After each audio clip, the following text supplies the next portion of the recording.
English teaching assistant on the Fulbright program in Tajikistan.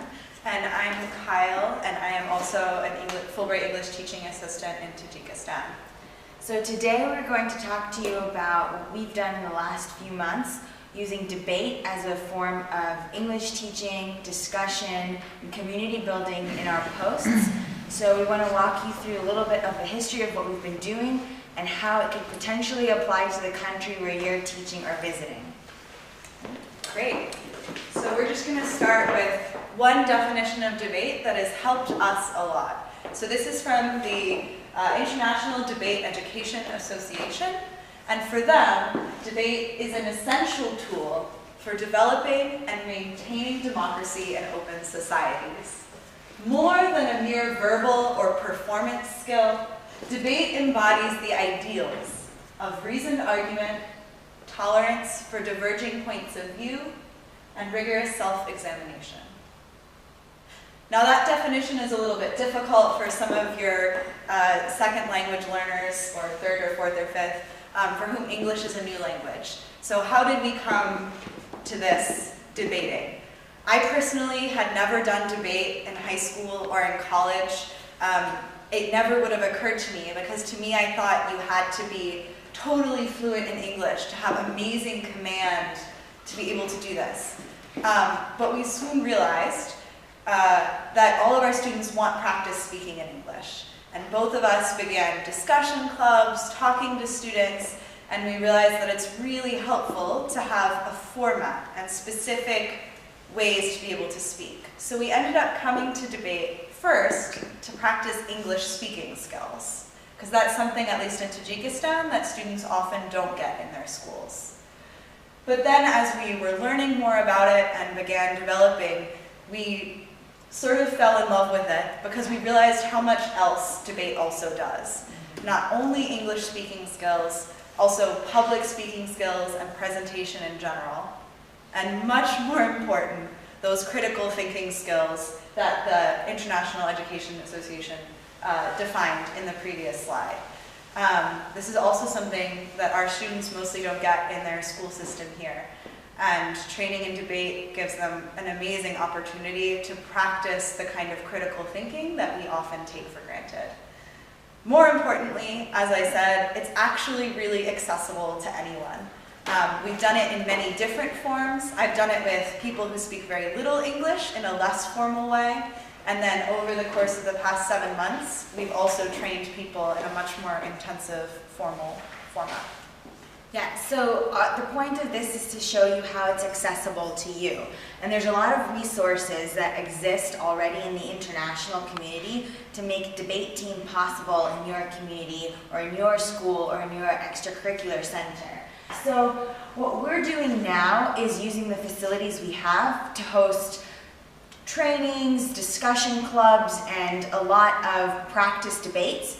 And we also administrate or organize tournaments that students can work up to compete with each other. So we go to different areas in the country and make sure that their groups are formulated, and then we bring them together to debate one another. So as English teaching assistants, we partnered with the debate community in Dushanbe. There's a few of them here. And then we created an English debate league using social media to connect people, and also the coordinators of our schools. And right now we're posted at the American Corners. So what we would like to show you now is you don't need to have an existing community, but you do need to have a plan to create these smaller debate clubs that can come together and then form bigger tournaments. And part of that is just knowing how to train a debater. It's very easy to go from a discussion club, notice the issues that are important to the people in your community, whether it's in Arab world or whether you're in Latin America or whether you're in Central Asia. Find out what's important to your students and then start off using debate games and conversation games to start them thinking critically about what they can do to discuss these issues in a safe environment.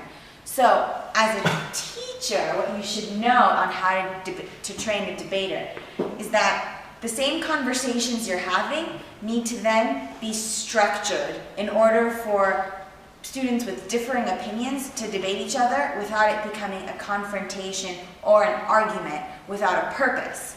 So what we would advise you to do is set the rules first. Let them know that they're joining a debate team. You have your conversation clubs and then you have your debate team. And make it quite serious, like we're doing this so that we can compete in tournaments and win. You'll be judged on your ideas, not your English language skills. And set the format of your debate early. There are many different formats, but since we were working with mostly school children and university kids, we decided to pick the Karl Popper format. And all of these formats are available to you in resources online, which we'll get to. But basically, you have 3 people per team. The first speakers are your argument constructors, and they have to give the entire argument. Then you have a cross-examination, which practices skills like conversation and questioning and critical thinking and critical listening. So the cross-examination is 3 minutes. After that, you have 2 rebuttal speakers. Those are people who are very keen on the arguments of the first speaker, but they're going to rebut the arguments of the opposition. Then there's another session of questions for 3 minutes, and then there's a 5-minute analysis. The way to start it is to practice small components of skill debate in isolation. So there's 3 different parts to this team. Take each skill one at a time and then practice them using easier games. And we'll tell you some of those games now.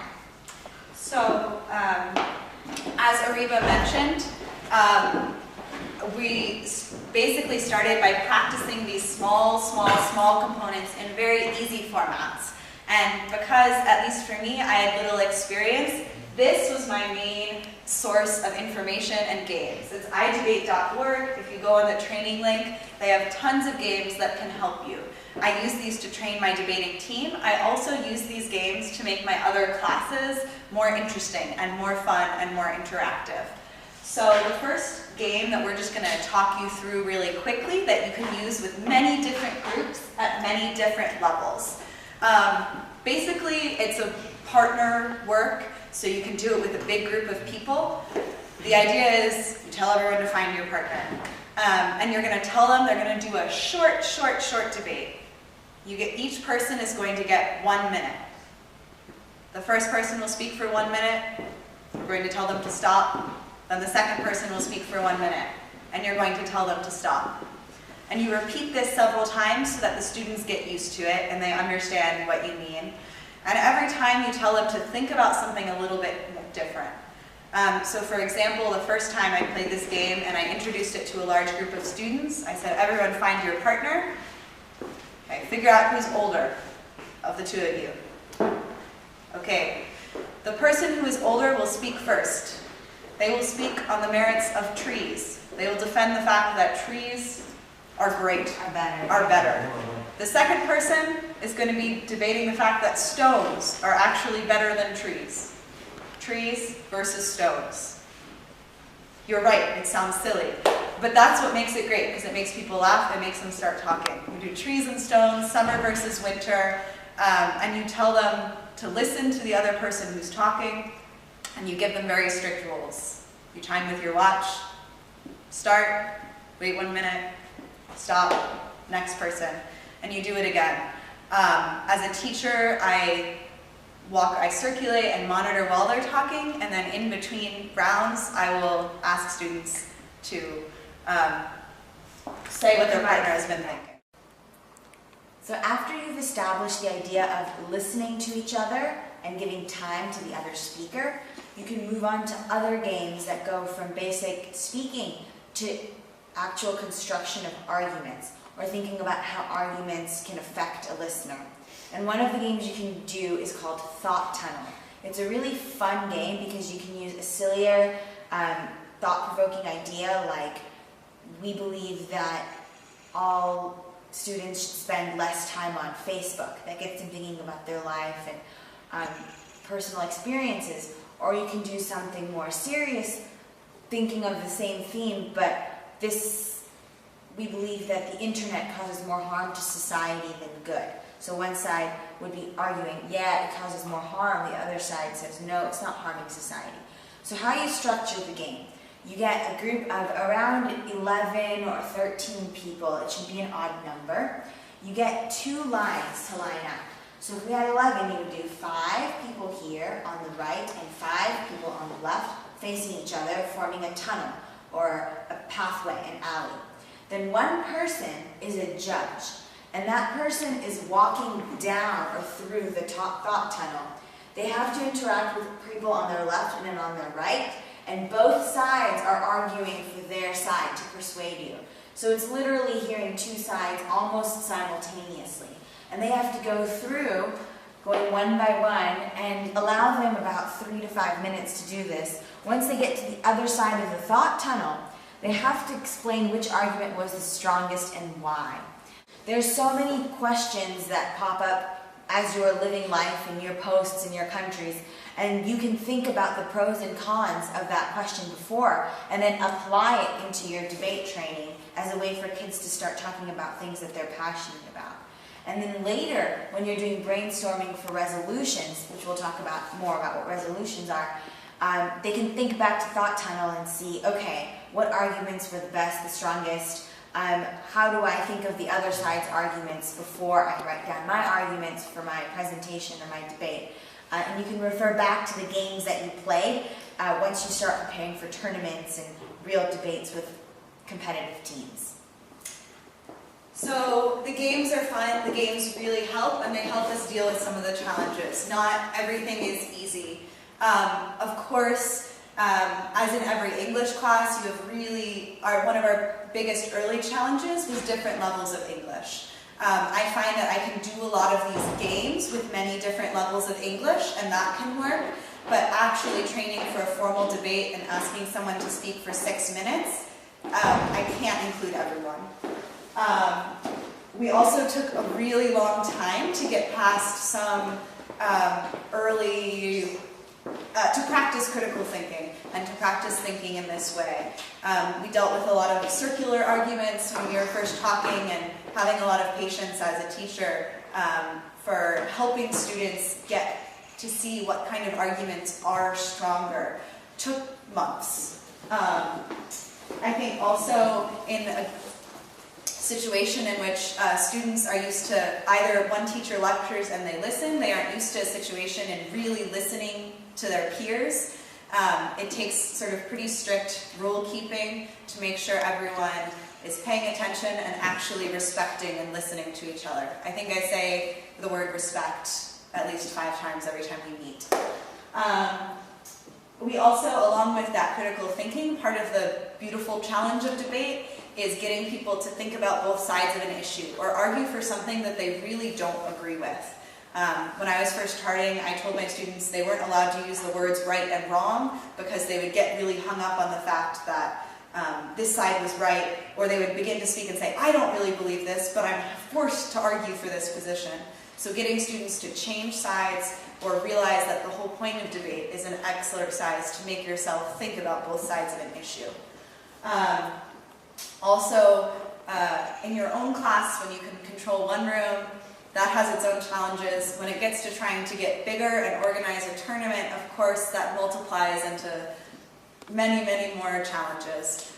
So if you want to do something like planning a tournament, you really do need to start months ahead of time to deal with those organizational infrastructure, whatever unique situation you have in your country. So, good luck. We know it was a lot of information, but we want to offer you our help and assistance and feedback. If you ever need to contact us, you can feel free to do so. My name is Ariba Ajani. My email address is aribaajani@gmail.com. And my name is Kyle Eichner, and my email address is also kyle.eichner@gmail.com. We'd be happy to talk to you about using debate in all sorts of different situations, and we wish you the best of luck. Yeah, let us know if you actually end up using debate, and we would love to hear your stories as well. Khoja bigu khimana mana mana mana mana mana